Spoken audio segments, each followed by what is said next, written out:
Federal Drive is presented by GEHA, Government Employees Health Association, proudly providing health and dental benefits to federal employees and their families. Visit GEHA.com. Federal hiring managers will soon have a new tech resource at their disposal. The Office of Personnel Management has just rolled out USA Class.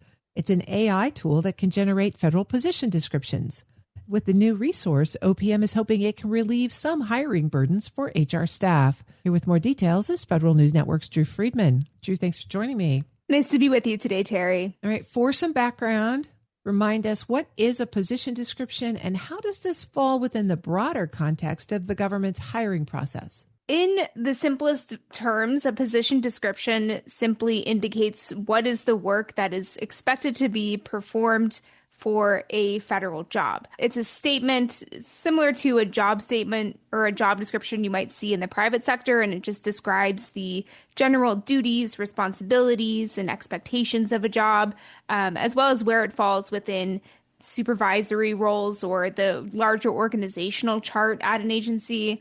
But the idea is you don't need to necessarily spell out all of the details and every possible thing that that person might be working on day to day. But the idea is to just kind of give an idea of what the expectations will be. This is one of the earlier steps of the federal hiring process. And once you have a position description that's created, that then allows hiring managers and HR staff to match that to the right job title, the right job series, the grade or level for that position. So it's important to have that position description and have it be accurate and complete from the start to make sure that the rest of the hiring process goes as smoothly as possible. How will this AI tool work for helping hiring managers create position descriptions? Will it only be for new positions that are created?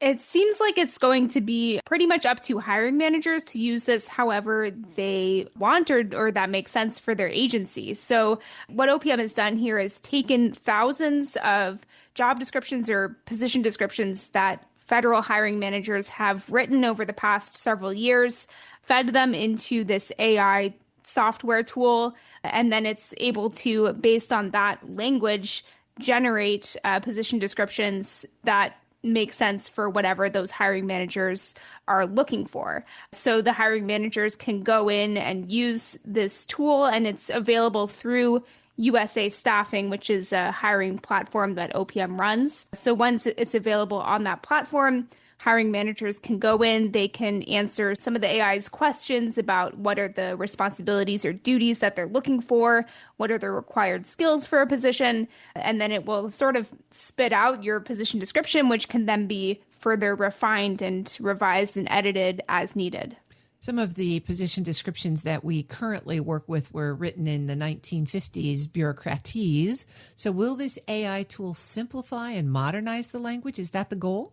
That's definitely part of the idea here. And I think if you look at the bigger context of what OPM and the Trump administration are trying to do here is to really overhaul and modernize the federal hiring process. Really, this AI tool fits into a bigger picture and end goal for OPM of refining or redefining job descriptions and position descriptions to make them make sense for the modern workforce. They're also looking to consolidate down how many job classifications there are across government. So it's kind of like this at the same time that we're seeing this AI tool that's going to try to manage more burdensome work of putting together those position descriptions.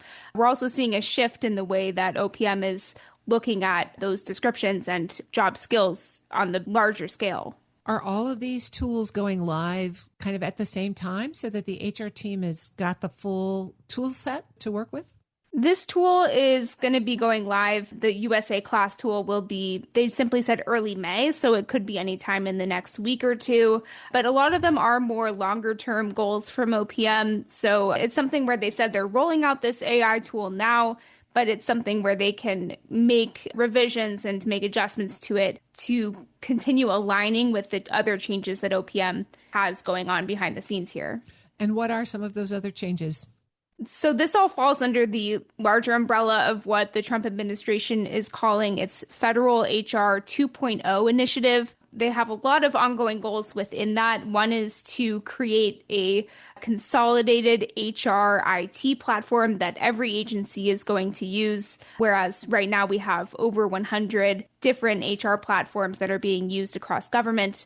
That's something where it's a little bit unclear on the timeline for that. I think they're looking at sometime in 2027, but it's not totally clear yet for that initiative. They're also looking, as I mentioned, to consolidate and revise the more than 600 occupational series that exist across government right now. That's something they just started getting underway a couple weeks ago, where they're looking at, weeding out job descriptions or positions that are no longer relevant or no longer exist, and then moving some under larger umbrellas to make things a little bit simpler for federal HR. But it seems like the end goal here is to just try to bring the federal hiring process up to more modern expectations and standards, and then ultimately, of course, being able to hire the right people for the positions and the skills that agencies are looking for. That's Federal News Network's Drew Friedman. Drew, thanks for keeping us posted on this. Absolutely. Thanks for having me. You can find her story at federalnewsnetwork.com.